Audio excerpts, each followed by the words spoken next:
मंगल मूर्ति सद्गुरु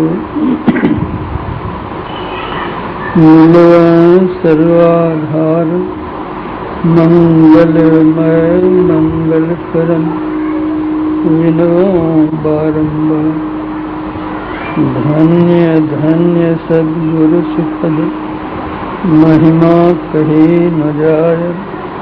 जो कछु कहो तुम्हें मोते कछु न दसा। सज्जन वृंद, आदरणीय माताओं तथा भक्तिमती बहनों, विद्वज्जन का कथन है, बिना कारण के कोई कार्य नहीं होता। आवश्यकता आविष्कार की जननी कहलाती है। आज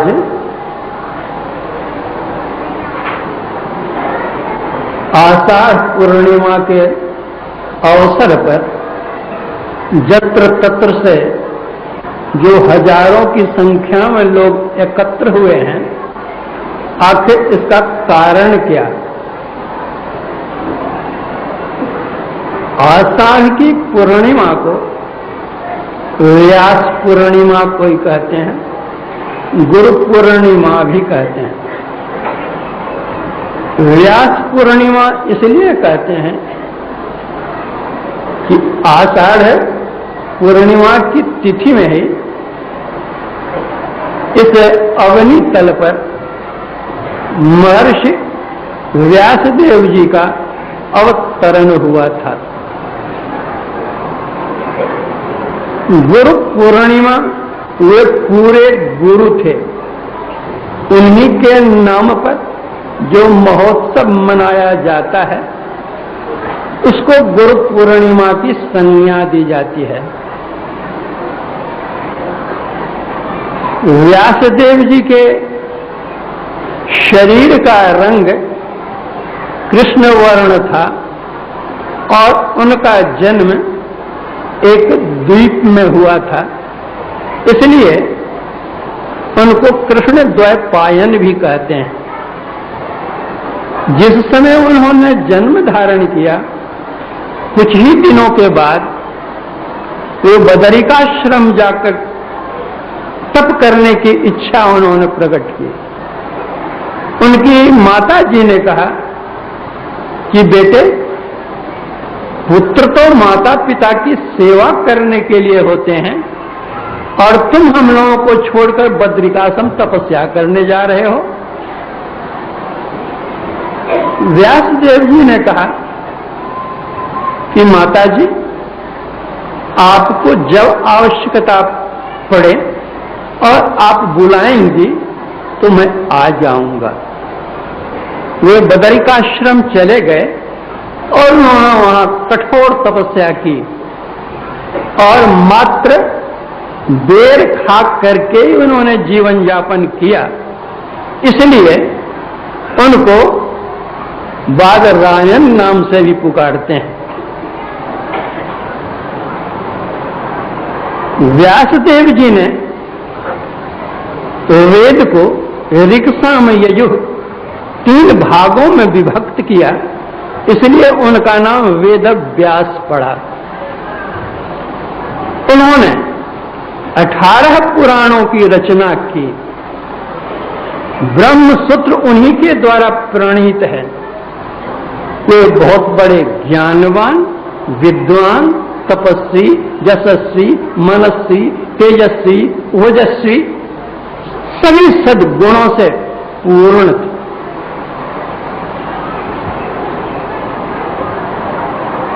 उनका ज्ञान का एक अंग श्री महाभारत है। महाभारत का एक छोटा सा अंश भीष्म पर्व है।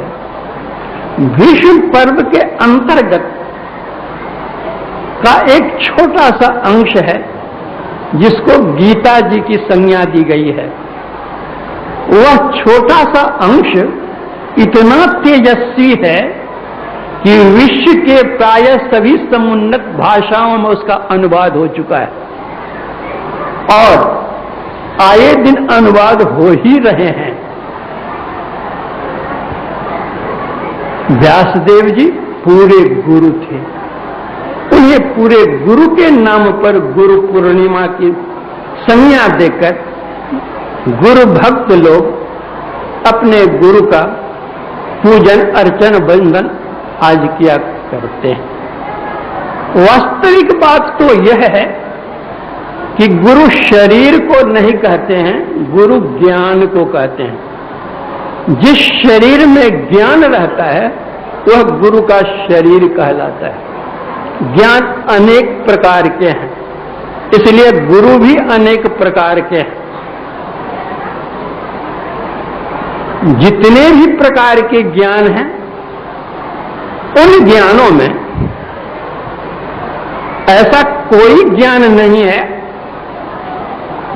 जो मुक्ति लाभ करा सके, आवागमन का चक्र छुटा सके, दैविक भौतिक यंत्रतापों से मुक्ति दिला सके।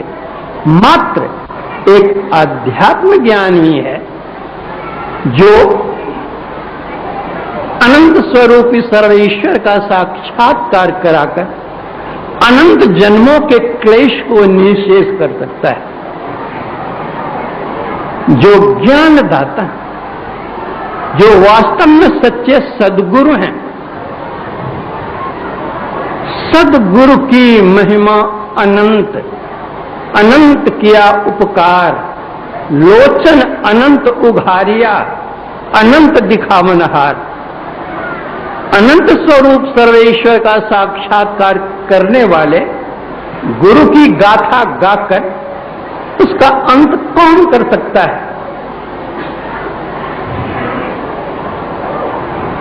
जिसकी महिमा गाथा गाते विद्या वरदा सरस्वती अघाती नहीं, पंचमुख शिव, शनिमुख कार्तिकेय और सहस्त्रमुख शेष भी गाकर निशेष नहीं कर सकता, तो मुझ जैसा गोबर गणेश क्या कर सकता है? अवश्य ही जहां हम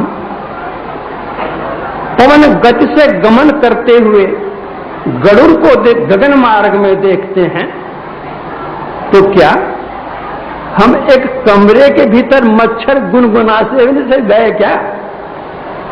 तो मच्छर की गुनगुनाहट, मेरी बात आप समझ लीजिए। बड़े बड़े विद्वानों का, महात्माओं का प्रवचन आप लोगों ने सुन लिया, अब सुनने के लिए बाकी क्या रहा जो मैं कहूंगा? बिना गुरु के ज्ञान होता नहीं, बिन गुरु होई की ज्ञान। लेकिन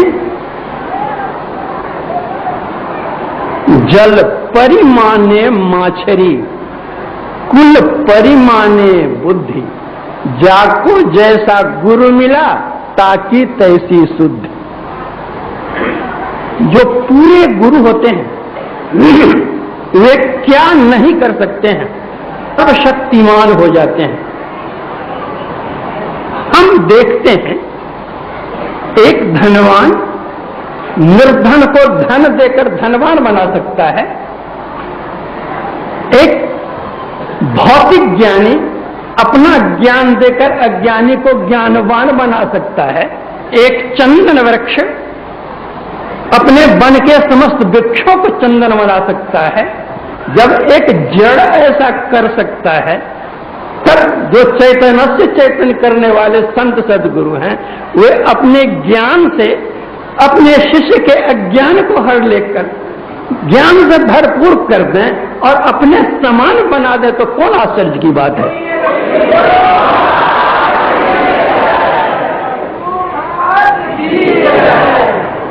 बशर्ते योग्य गुरु हों और शिष्य भी योग्य ही हो।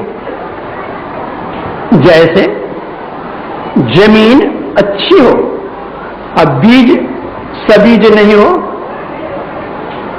क्या फसल निकलेगी उसमें?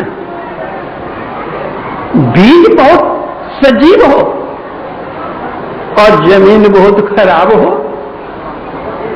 तब क्या उससे अंकुर निकलेगा? जमीन अच्छी हो और बीज भी सजीव हो, फसल उठेगी। उसी तरह जो योग्य गुरु होते हैं वे अपने शिष्य को योग्य बना रहे हैं, कोई आश्चर्य की बात नहीं है। हम देखते हैं आजकल आम का महीना है ना, उसी वृक्ष में कुछ दिन पहले मंजर निकला था। उस मंजर में थोड़े थोड़े दाने हुए, वो दाने बढ़ते बढ़ते बढ़ते टिकोला का रूप धारण किया, वह और बढ़ते बढ़ते कोसा आ गया, डंभक हो गया, वही बढ़ते बढ़ते एक दिन पक गया। तो जो मंजर अंधर में झड़ गया उसे क्या होगा? टिकोला होने पर जो झड़ गया तो उसकी चटनी बन जाएगी, अब कोसा होने पर उसका अचार, उसकी कासनी हो जाएगी। लेकिन जो आम पक जाता है वह जब डाल को छोड़ता है तो उस आम में वो क्षमता आती है कि अपने जैसे एक पेड़ बना करके अनेक आम पैदा कर सकता है।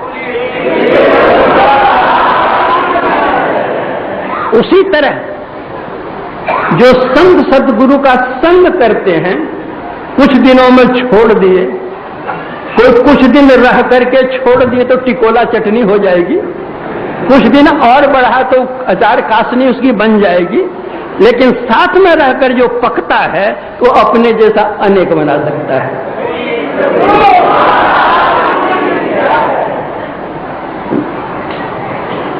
गुरु अपने शिष्य की परीक्षा भी लेते हैं।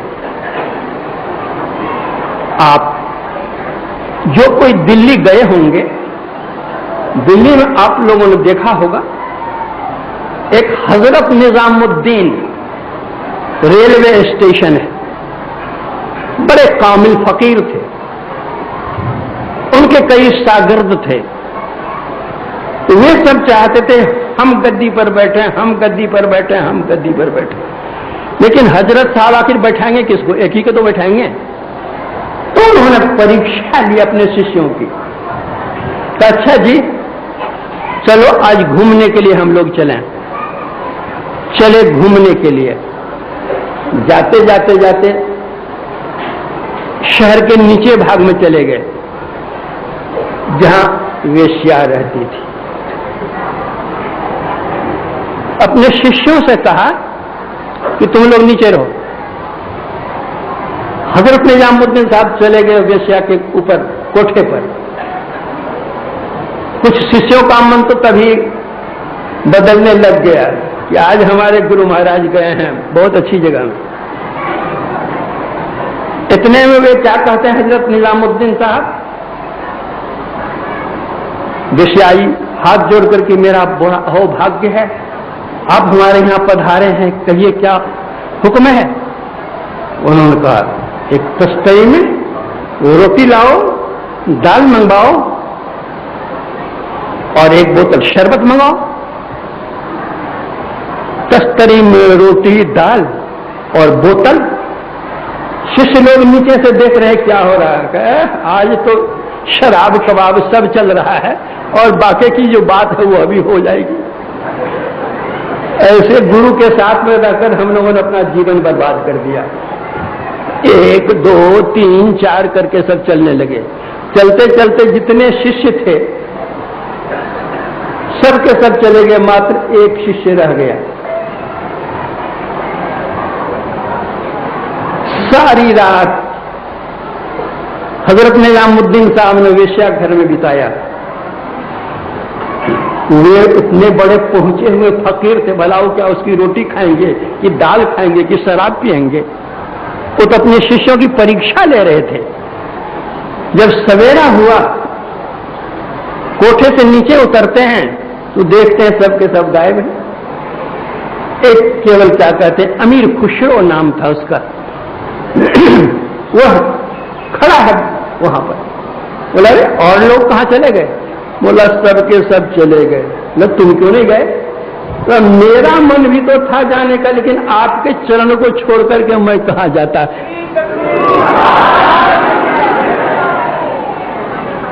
आपके पाक कदम को छोड़ करके दूसरा स्थान मेरे लिए कहां है?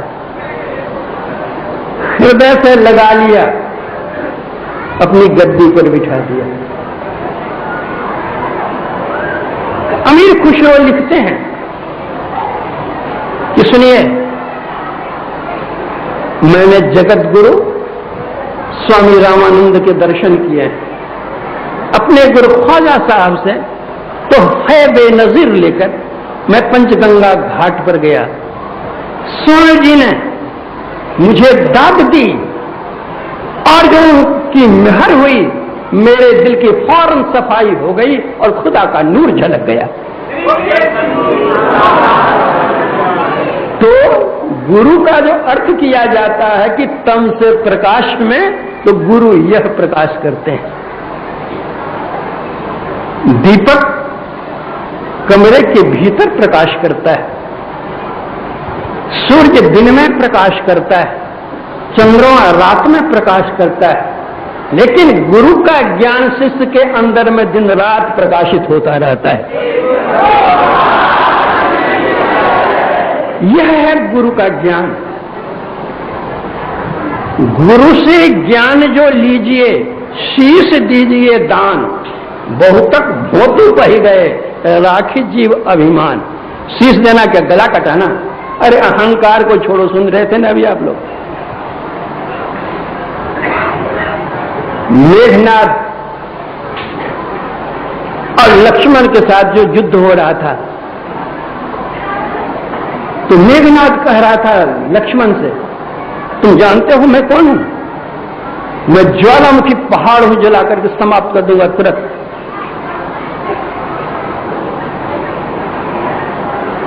मुझसे लड़ने के लिए आया हो तुम? लक्ष्मण जी ने कहा कि मेघनाद देखो, ये मैं की बात अच्छी नहीं होती है।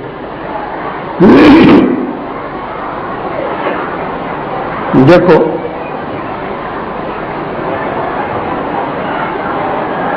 बकरी जो मैं करती है तो गले पर छुरी चलती है, अब मैना जो मैना कहती है वो सबको प्यारी लगती है।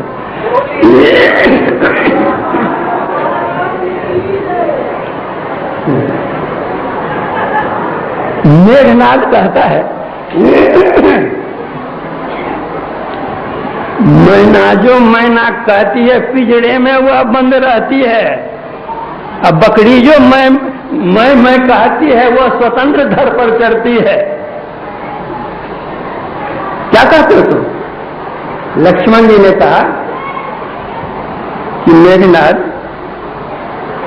उस बकरी को मारकर उसकी आंत जब तांत निकाल बनाई जाती है और जब वो धुनिया के हाथ में जाती है और धुनिया जब रुई धुनता है तब तू तू तू तू कहता है।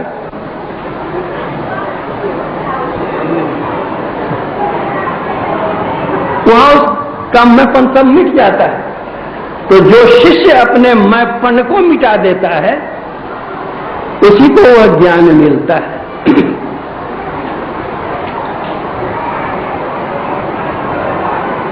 गुरु नानक पंथ में प्रथम गुरु नानक देव जी हुए, दूसरे गुरु अंगद देव जी हुए, तीसरे गुरु अमरदास जी हुए। अमरदास के 2 पुत्र थे और कई शिष्य थे। उन लोगों के मन में भी यही बात थी कि इनके बाद हम गद्दी पर बैठेंगे, हम गद्दी पर बैठेंगे, हम गद्दी पर बैठेंगे। अब वो भी क्या करते, गद्दी तो किसी एक को मिलेगी, सबको गद्दी कैसे देंगे? वो कहते देखो जी एक काम करो। उसमें उनकी उम्र 95 वर्ष की हो गई थी। चबूतरा बनाओ, सब वहां से मिट्टी खोदो और वहां जाकर चबूतरा बनाओ। शिष्य लोग खोदने लगे मिट्टी और चबूतरा बनाने लग गए। दिन भर सब मेहनत करते थे, शाम में ये जाते थे, कहते चबूतरा ठीक नहीं है, तो तुड़वा देते थे। फिर दूसरे दिन फिर सबको मिलकर चबूतरा बनाते थे और फिर शाम में जाकर कहते नहीं चबूतरा ठीक नहीं, तोड़ो। इस तरह 70 बार चबूतरे बने और टूटे। उनके जो शिष्यगण सब थे वे कहते हैं 95 वर्ष की उम्र का माथा खराब हो गया। रोज चबूतरा बनाओ और रोज तोड़ो, रोज बनाओ रोज तोड़ो, बेकार जीवन बर्बाद हुआ हम लोगों का। इतने दिनों तक इनकी सेवा जो हम लोगों ने की, चलो चलो चलो बेकार इनके यहां रख जाओ। एक शिष्य रह गए। वे लोग उनसे भी कहते कि तुम जैसे तुम्हारे गुरु पागल हो गए, तुम भी पागल हो गए क्या? क्या चबूतरा बनाते हो? चलो। उन्होंने कहा हमारे गुरु को पागल नहीं कहो, मुझको जो कह लो सो कह लो, वो पागल नहीं। लोग कहते थक गए लेकिन वे टस से मस हुए नहीं, चबूतरा बनाते रहे, फिर वे तोड़वाते रहे, बनाते रहे, तोड़वाते रहे। 70 चबूतरे टूट जाने के बाद अमरदास जी महाराज ने कहा रे सब चलेगी, तुम क्या कर रहे हो यहां?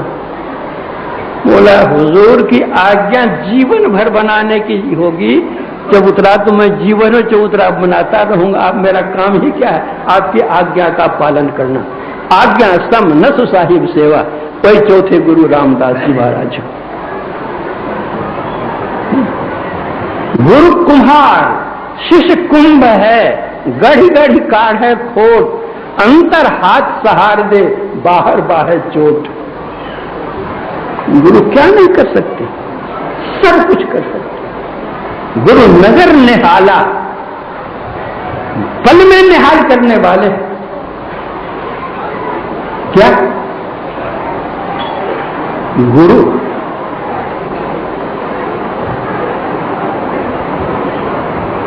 हम लोगों के गुरु महाराज थे। ये सब तो किस्सा कहानी पढ़ी हुई बातें मैंने आपसे कही। हमारे गुरुदेव भी 102 वर्ष की अवस्था में पार्थिव पिंड का परित्याग किए हैं। उन्होंने भी कुछ दिन मौज की अपनी।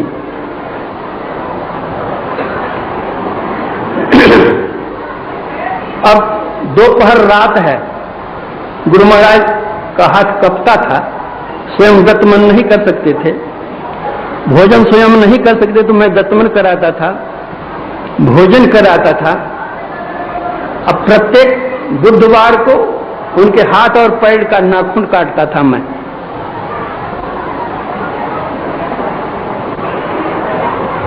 अब मौज आई उनकी, एक दिन मैं भी उस लपेट में पड़ गया।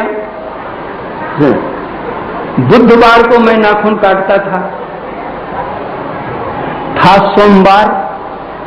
गुरु महाराज कहते आज तो बुधवार है, नाखून काटो। तो मैंने कहा भैया आज तो सोमवार। नहीं बुधवार है। मैंने नाखून काटा।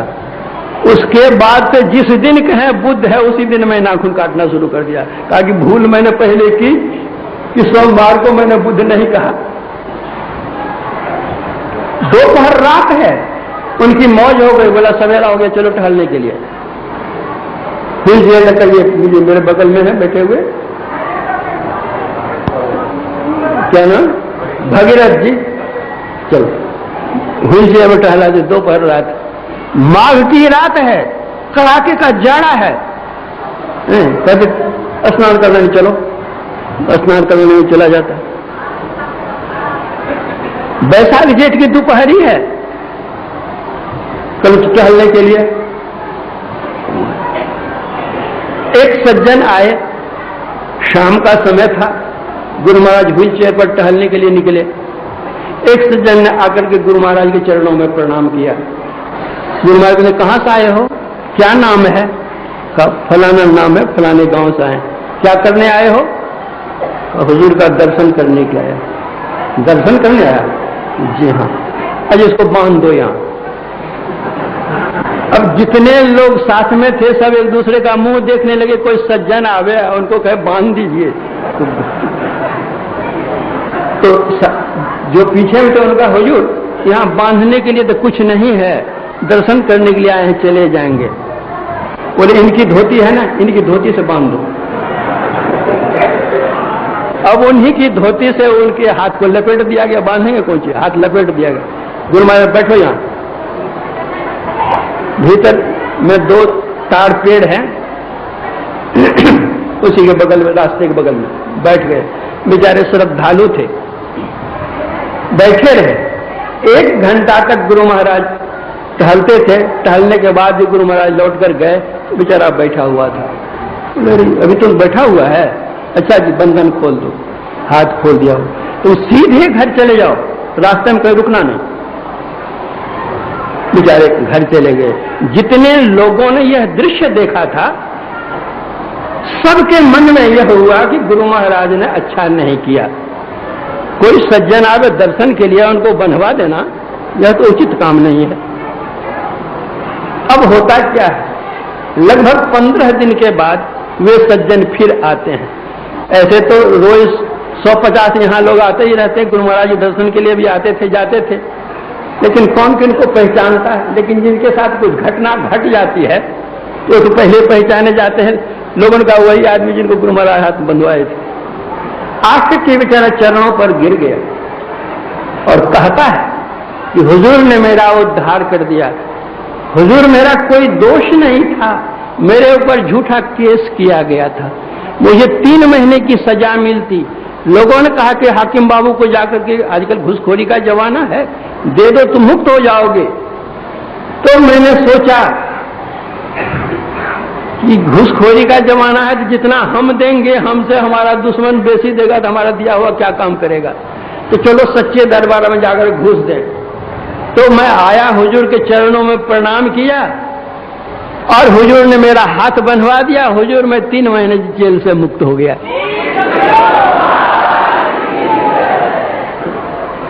तो सतगुरु की महिमा अनंत है। हमारे गुरुदेव उसी तरह के थे, उनकी महिमा गाथा कौन, लेकिन ले कौन सकता है, ले वही सकता है। सूरज की किरण तो सबके लिए बराबर है, कहीं कम कहीं बेसी नहीं है, सबके लिए बराबर है। लेकिन सूर्य की किरण मिट्टी पर पड़ती है तो देखिए कैसी रहती है, और पानी पर पड़ती है तो कैसी रहती है, और कांच पर पड़ती है तो देखिए कैसी रहती है। जिसका हृदय जितना शुद्ध होगा, जितना हृदय जिसका पवित्र होगा, उसी में वह प्रकाश दिखेगा। वह अंतः प्रकाश क्या है? जैसे अमीर खुसरो ने कहा कि खुदा का नूर झलक गया, उसी को हम लोगों के शास्त्रों में ब्रह्म प्रकाश कहा गया है, ब्रह्म तेज कहा गया है। उसी को बाइबल में डिवाइन लाइट कहा गया है। आप डिवाइन लाइट कहिए, खुदा का नूर कहिए, ब्रह्म तेज कहिए, एक ही बात है। परमात्मा के पास जाने का हमारे गुरुदेव ने एक रास्ता बतलाया, और बतलाया कि हिंदू, जैन, बौद्ध, सिख, ईसाई, इस्लाम कोई भी हो, ईश्वर के पास जाने का रास्ता एक है। मानवकृत रास्ता में परिवर्तन होता है और परमेश्वरकृत मार्ग में परिवर्तन नहीं होता।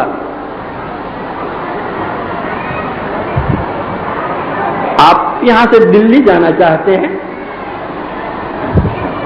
दिल्ली जाने के लिए यहां से पटना जाइए, वहां से प्लेन से जाइए, चाहे ट्रेन से जाइए, चाहे कार से जाइए, चाहे यहां से भी जाइए। वैसे कभी भाया रांची होकर के प्लेन जाता है, तो कभी भाया लखनऊ होकर के जाता है। आप सुनते हैं bus accident, car accident, train accident, plane accident, ये एक्सीडेंट सुनते हैं, जबकि सब पर चालक रहता है। लेकिन यह पृथ्वी चलती है, चंद्र चलता है, असंख्य तारे चलते हैं, दिन रात चलते रहते हैं, कभी एक्सीडेंट नहीं होता है। इसका कौन है चालक?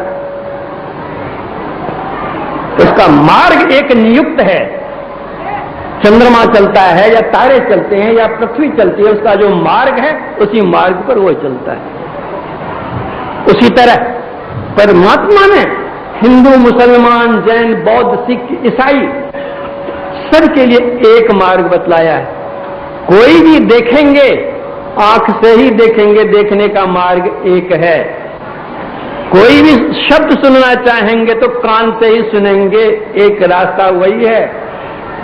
कोई सांस लेना चाहेंगे तो नाक से ही लेंगे, कोई भोजन करना चाहेंगे तो मुंह से ही करेंगे, कोई पेशाब पखाना करना चाहेंगे तो उसके लिए रास्ता एक नियुक्त है।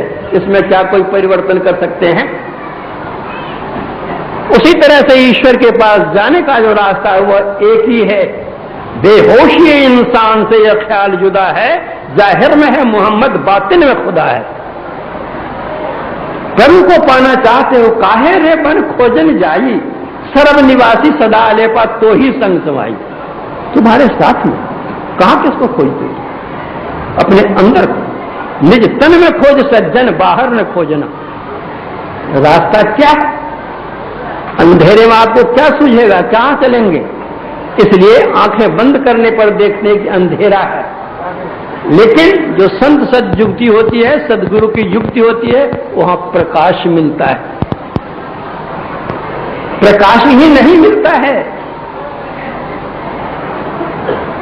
नाद भी मिलता है। इसलिए एक कामिल फकीर ने कहा, क्यों भटकता फिर रहा तू ऐ तलाशे यार में, रास्ता शहरग में है दिल पर पे जाने के लिए। अगर अल्लाह को, परवरदिगार को, गॉड को पाना चाहते हो, दुनिया में कहीं रास्ता नहीं है, तुम्हारे अंदर में रास्ता है, जिसको फारसी में शहरग कहते हैं, संस्कृत में उसी को सुषुम्ना कहते हैं। यही एक रास्ता है। जो कोई सुषुम्ना में प्रवेश करते हैं, शहरग में प्रवेश करते हैं, तो फकीर कहते हैं, गोश बातिन हो कुशादा, जो करे कुछ दिन अमल, ला इलाहा इल्लल्लाहु अकबर पर जाने के लिए। अगर कोई सगले नसीरा दृष्टि साधन हो कुशादा, भीतर का कान खुल जाता है, जो सगले नसीरा की साधना करता है और वो शब्द परमात्मा तक ले जाता है। यही एक रास्ता है अंतर ज्योति का और अंतरनाद का। इसी के द्वारा अल्लाह तक, परमात्मा तक, गॉड तक पहुंचा जाता है, और कोई दूसरा तीसरा रास्ता नहीं। संतमत यह भी बतलाता है, हमारे गुरुदेव यह भी बतला कर गए हैं कि किसी दूसरे की कमाई का खाकर जीवन यापन मत करो। जीवन बिताओ स्वावलंबी भरम भाड़े फोड़कर, स्वयं पसीने की कमाई से अपना जीवन यापन करो, अपने परिवार का भरण पोषण करो। तुम्हारी योग्यता है समाज की सेवा करो, देश की सेवा करो, विश्व की सेवा करो, जो योग्यता है, लेकिन परमुखापेक्षी मत बनो। एक ईश्वर पर विश्वास करो, तो ईश्वर तुम्हारे अंदर मिलेंगे, इसका दृढ़ निश्चय रखो। सत्संग करो, ध्यान करो, गुरु सेवा करो। लेकिन इतना पवित्र काम करने के लिए तुमको पवित्र बनना पड़ेगा। इसलिए झूठ छोड़ो, चोरी छोड़ो, नशा छोड़ो, व्यभिचार छोड़ो, हिंसा छोड़ो। जरा सोच करके देखो, जंगल में गाय और भैंस भी होती है, और जंगल में बाघ और सिंह भी होते हैं। बाघ सिंह मांस खाता है, वो कभी घास नहीं खाता है, और गाय भैंस घास ही घास खाती है, कभी मांस नहीं खाती है। जानती है गाय और भैंस कि मुझे क्या खाना चाहिए, जानता है बाघ सिंह के मुझे क्या खाना चाहिए। लेकिन हम मानव अपने को बुद्धिमान ज्ञानवान कहते हैं, लेकिन हमको क्या खाना चाहिए वही हम नहीं जानते हैं।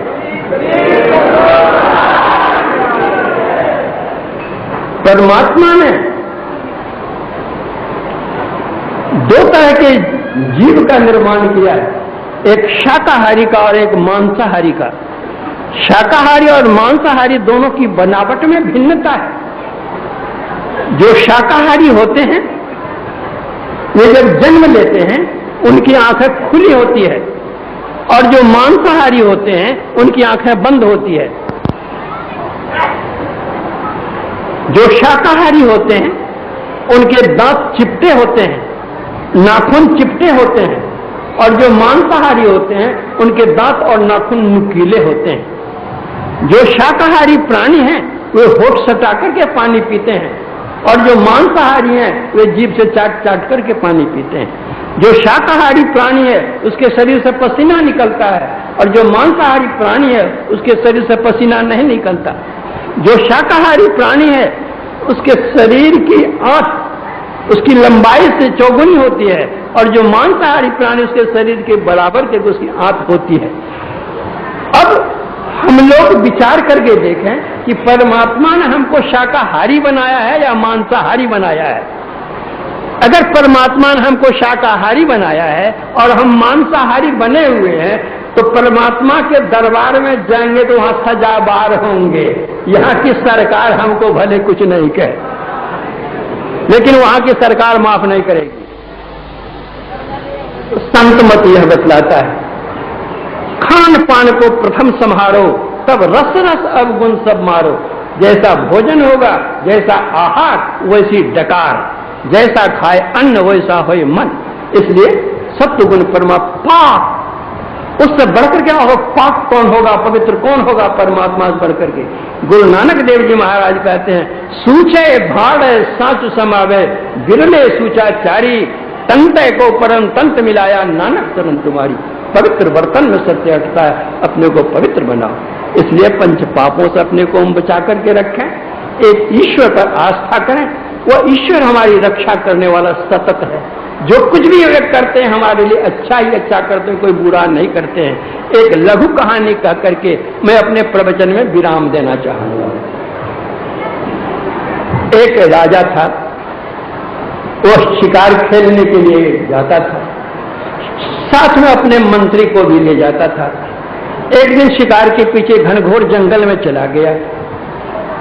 उसने जो शिकार के ऊपर तलवार का प्रहार किया, फिर उसको अपनी उंगली पर लग गई तलवार, उंगली कट गई। तकलीफ हो गई राजा को। तो राजा ने अपने मंत्री से कहा कि अमात्य, देखो मेरी उंगली कट गई है। उनका जो महामंत्री था वो ईश्वर विश्वासी था, ईश्वर भक्त था। उसने कहा, राजन, प्रभु जो कुछ करते हैं वो अच्छे ही करते हैं, अच्छे के लिए ही करते हैं। भविष्य में आपकी अच्छाई कोई होगी, इसलिए उंगली कटी है। राजा को सुनकर बड़ा कष्ट हुआ, हमारी तो उंगली कट गई है और ये कहते हैं भगवान करते अच्छाई करते हैं। ऐसे मंत्री की क्या आवश्यकता, कहता तू अपने घर जाओ, तुम्हारी जरूरत नहीं हमको। मंत्री बेचारा घर चला गया। तो राजा ही ठहरे, मरहम पट्टी हुई, उंगली ठीक हो गई, घाव ठीक हो गया। शिकार खेलने की आदत थी, फिर गए शिकार खेलने के लिए। उस दिन भी फिर एक शिकार के पीछे गए तो एकदम घनघोर जंगल में चले गए, जहां डकैतों का वासा था। अब उन डकैतों ने देखा कि एक आदमी आया हुआ है। वो सब डकैत मिलकर कहते, वाह वाह वाह, देखो रात में हम लोगों ने काली जी की उपासना की थी और काली जी से मनौती की थी कि हमको मन के अनुकूल धन मिल जाएगा तो नर बलि देंगे। देखो काली जी की महिमा, कितना सुंदर नर आ गया है, अब बलिदान करो इसका। तो राजोचित वस्त्रालंकार सब उतार दिए गए, एक दूसरा नया कपड़ा उसको पहना दिया, स्नान करा करके गले में एक माला डाल दी, कहा चलो काली के भवन। अब हम लोगों का मन कैसा होगा जंगल में अकेला, जो डकैत सब घेर ले और बलिदान देने के लिए चले। तो राजा का भी वैसा ही हुआ, कांप रहा है बेचारा राजा। इतने में एक डकैत की नजर पड़ती है उनकी उंगली पर। उसने कहा नहीं, इसको बलिदान मत करो। बोला क्यों, क्या बात हो गई? बोला देखिए ना, उंगली कटी हुई तो अंग भंग है, अंग भंग से काली को बलिदान दिया जाता है ना, छोड़ दो। छोड़ दिया गया।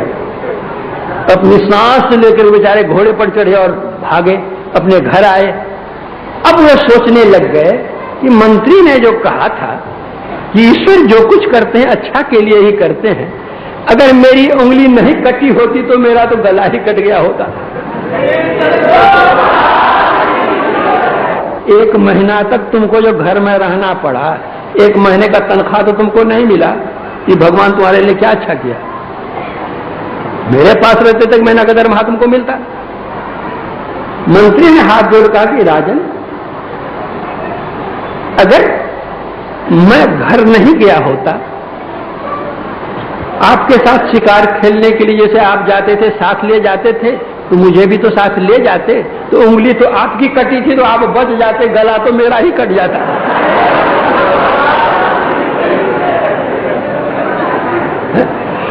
तो 1 महीने का तनख्वाह ही नहीं मिला, राजन जान बची, वो जहान है कमा लेंगे। राजा ने देखा कि बड़ा संतोषी है, अच्छा 1 महीने का दरमाहा इसको दे दो और ये ईश्वर विश्वासी इतना पैसा और दे दो। कोषाध्यक्ष से कहा, उतने पैसे मिल गए। मंत्री ने कहा, राजन आप प्रत्यक्ष देखते हैं कि काम तो नहीं किया और दाम भी लिया और बाकी इनाम भी मिल गया। तो संत मत बतलाता है एक ईश्वर पर विश्वास करो। इतना कह करके मैं अपने प्रवचन में विराम देता हूं। आप महान भाव जो सब आए हुए हैं, आप लोगों की बड़ी कृपा है, इतने कष्ट सह करके आप लोग आए हैं, आप लोगों को देखकर मुझे बड़ी प्रसन्नता है। आप लोगों को मैं बहुत बहुत धन्यवाद देता हूं। और जत तत से मेरे भाई बहन सब जो आए हुए हैं, चिलचिलाती धूप में गर्मी सहते हुए, कोई भूखे कोई प्यासे, यहाँ रहने की सारी सुव्यवस्था कुछ नहीं है, इन कष्टों को सहते हुए जो आप लोग रह रहे हैं, आपकी जो धर्म भावना है, आपकी जो श्रद्धा है, प्रशंसनीय है, आदरणीय है, अनुकरणीय है। इसलिए मैं आप लोगों को ही बहुत बहुत धन्यवाद देता हूं और मैं सबके लिए परम पूज्य गुरुदेव के चरणों में